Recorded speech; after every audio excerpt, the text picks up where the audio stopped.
Welcome back to the Esplanade.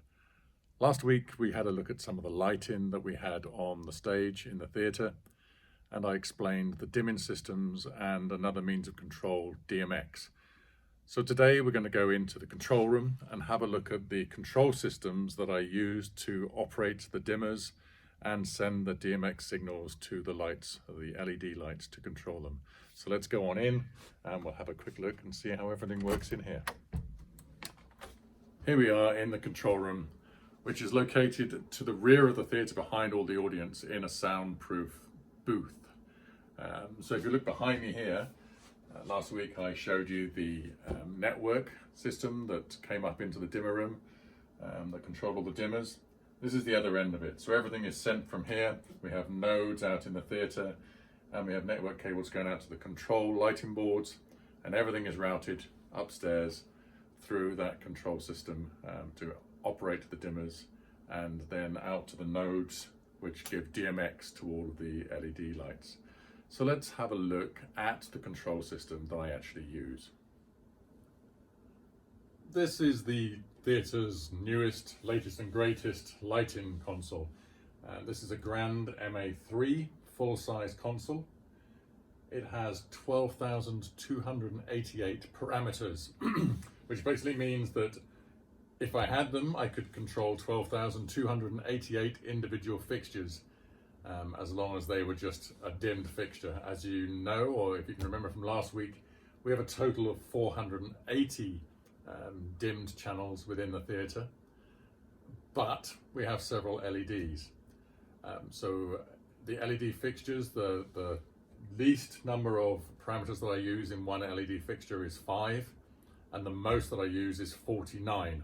So for one fixture I could use 49 parameters. So you can imagine if you have lots of LED fixtures, the parameter count is soon used up. 12,228 parameters. That seems a lot. And yes, it is. I think it's more than we would ever use in this theatre. But for larger theatres, they probably use that and way more. And this is expandable to 250,000 parameters. As you can see, I don't have that many buttons on here. So how do I control that many fixtures? How do I control 480 dimmers and LEDs? There aren't that many individual switches. So what I want to do is quickly show you how we manage the lights within the system and how we control them on this console. Right, I've turned the lights off in the theatre and in the control booth as I would normally operate in the dark back here.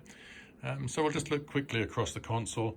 You can see I have a number of screens here. They're all touch sensitive. I can select things just by touching on the screen. So there's a number on the main console. Then I have 2 screens at the side here which also show more information. So this top one at the moment is showing Dmx information. It shows the Dmx channels and what we're outputting on that channel. Everything in green is turned on. So if I select some more, you can see all the ones at the top there just went green and they came on. As I change the intensity, you can see that changes on the screen. And if I look out onto the stage, as I change the intensity, they're changing on the stage. So very simple one-to-one control. The Dmx channels there directly correspond to fixtures out in the theatre. Beneath it, I can see what is selected. So it shows me the specific fixtures which are selected, and it shows me the intensity there and exactly what fixture it is. You can see they're named, so I can name every single fixture so I know what it is. Of course, I can't remember the number of every fixture and what it does. So to make it simple for myself, we have another screen on here, which is the layout view screen. So on here, it's a pictorial view of all the lights which I have in the theatre. So if I turn everything off there, you can see everything went out.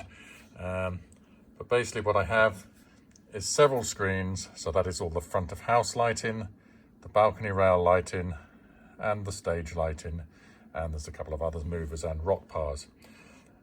So to make it simple for me to find the fixture that I want to turn on, everything's programmed in. I've already told it what Dmx address it has and what sort of fixture it is. So each fixture has a number.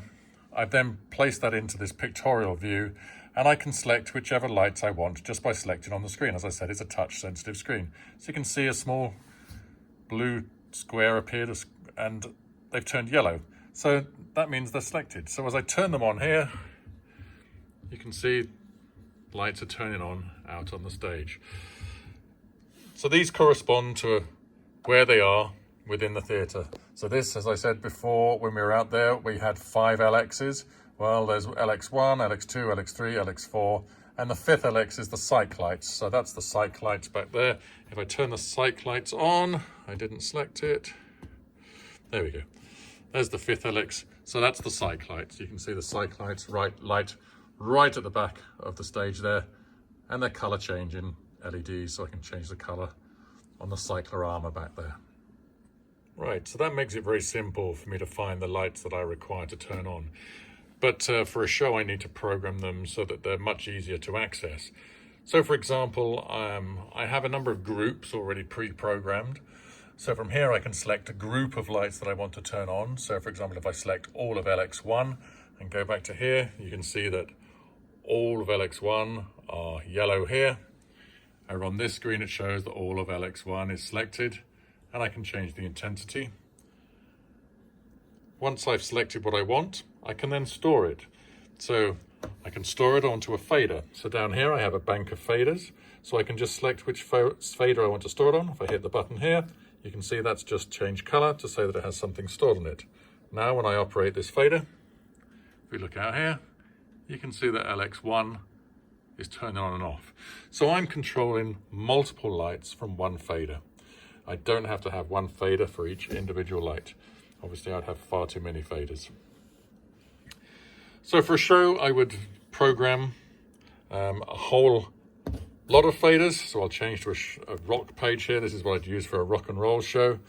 So here I have a number of faders already programmed. I have effects and looks stored on the fader. When I bring up the faders, different lights come on stage. So you can see different things are happening on stage there. I have a number of effects that I can run. So all of those are stored on a page here. So I can create looks and effects for the lights. So moving effects, color effects, gobo effects. So for an example, I have a moving effect here. So there you can see that the lights that are on stage are now moving. And I can change the speed at which they move just by moving a fader on here. So you can see they're moving at a different speed. So I have a lot of control over all of the lights out of there. I can change the dimmer, the position, the gobo, the color, the beam, the focus. I can control the actual fixture, turn it on and off, and I can change the shapers. The shapers I showed you last week, that's the shutters on the light, which enable me to cut it onto a certain area. So everything is super easy to access from here.